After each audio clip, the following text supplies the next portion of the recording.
السلام علیکم ورحمۃ اللہ وبرکاتہ۔ الحمدللہ رب العالمین والصلاة والسلام علی سید الانبیاء والمرسلین۔ محترم ناظرین، اس چھوٹی سی ویڈیو کے ذریعے ہم آپ کو بتائیں گے ہاروت و ماروت یہ دو فرشتے ہیں، انسان بنا کر دنیا پر بھیجے گئے تھے۔ انہوں نے دنیا میں کیا کیا اور ان کے ساتھ کیا ہوا، اور آج وہ کہاں پر ہیں، کس حال میں ہیں۔ مشہور ہے کہ وہ کنویں کے اندر الٹے لٹکا دیے گئے ہیں۔ یہ بات کہاں تک سچ ہے اور کہاں تک جھوٹ ہے، پوری حقیقت ہم آپ تک پہنچائیں گے۔ ویڈیو میں بنے رہیے گا۔ چلیے شروع کرتے ہیں۔ بسم اللہ الرحمن الرحیم۔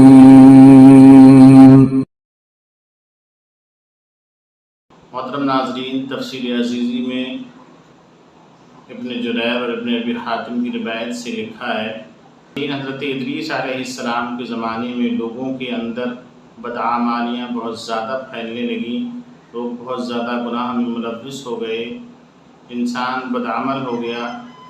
تو فرشتوں نے اللہ کی بارگاہ میں عریضہ پیش کیا، الہ العالمین، انسان بہت زیادہ بدعمال ہو گئے ہیں اور یہ خلافت کے لائق نہیں ہیں۔ ان کا مقصد یہ تھا کہ انہیں خلافت سے معزول کر دیا جائے، یا کم از کم یہ خلیفہ رہیں اور ہم ان کے وزیر رہیں، تاکہ ان کے بگڑے ہوئے کام ہم سنبھال لیا کریں۔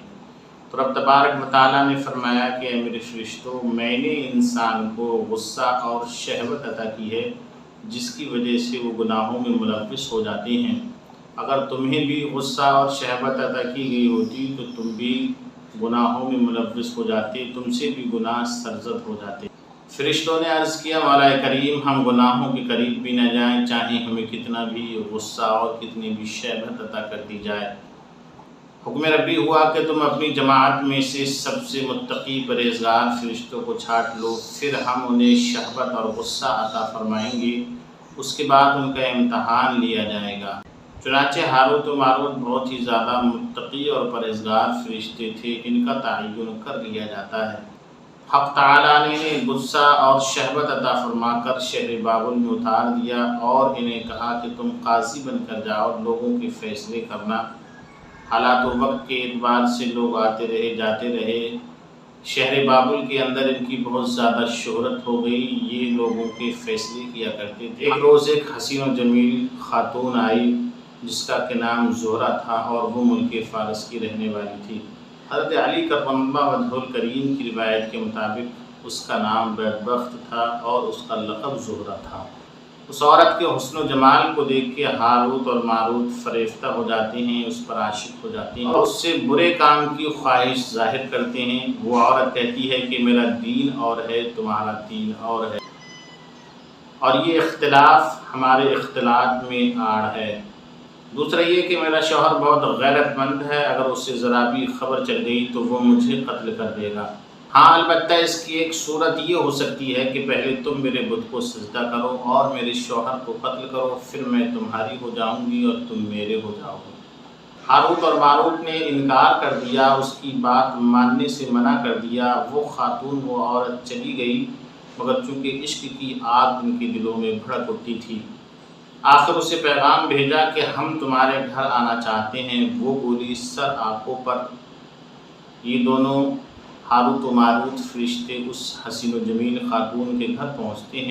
اس خاتون نے اپنے آپ کا بنا و شنگار کیا، آراستہ کیا، اور ان سے بولی کہ آپ یا تو مجھے اسم اعظم سکھا دیں، یا میرے بتوں کو سجدہ کر لیں، یا میرے شوہر کو قتل کریں، یا شراب پی لیں۔ انہوں نے سوچا کہ اسم اعظم جو ہے وہ اسرار الہی ہے۔ اسم اعظم، محترم ناظرین، اللہ تبارک و تعالیٰ کا ایک نام ہے، جس کے تعلق سے میں آپ کو انشاءاللہ تعالیٰ بتاؤں گا کہ اسم اعظم کون سا نام ہے، علماء اور مفتیان اور محققین کی کیا تحقیق ہے اور ان کا اظہار خیال کیا ہے اسم اعظم کے تعلق سے۔ کیونکہ یہ فرشتے جو تھے وہ اسم اعظم کے ذریعے ہی لوگوں کے درمیان فیصلہ کیا کرتے تھے، اور شام ہوتے ہی اسم اعظم کے ذریعے آسمان پر چلے جایا کرتے تھے۔ بلاخر اس خاتون نے اپنی کچھ چند شرطیں رکھیں کہ یا تو تم مجھے اسم اعظم سکھا دو، یا میرے شوہر کو قتل کرو، یا میرے بتوں کو سجدہ کرو، یا شراب پی لو۔ محترم ناظرین، انہوں نے سوچا کہ اسم اعظم جو ہے وہ اسرار الہی میں سے ہے، اسے سکھانا تو بہتر نہیں ہوگا۔ اور قتل کرنا یہ حقوق العباد کی گرفتاری ہے۔ مزید یہ کہ بتوں کو سجدہ کرنا یہ تو شرک و کفر ہے۔ لہذا انہوں نے آخری آپشن جو تھا کہ شراب پی لی جائے، شراب پی لی۔ حالانکہ آپ جانتے ہیں کہ شراب جو ہے عقل کو کھا جاتی ہے، دل و دماغ پر اس کا ایسا اثر ہوتا ہے کہ انسان بے ہوش ہو جاتا ہے اور اسے خود کی خبر نہیں رہتی ہے۔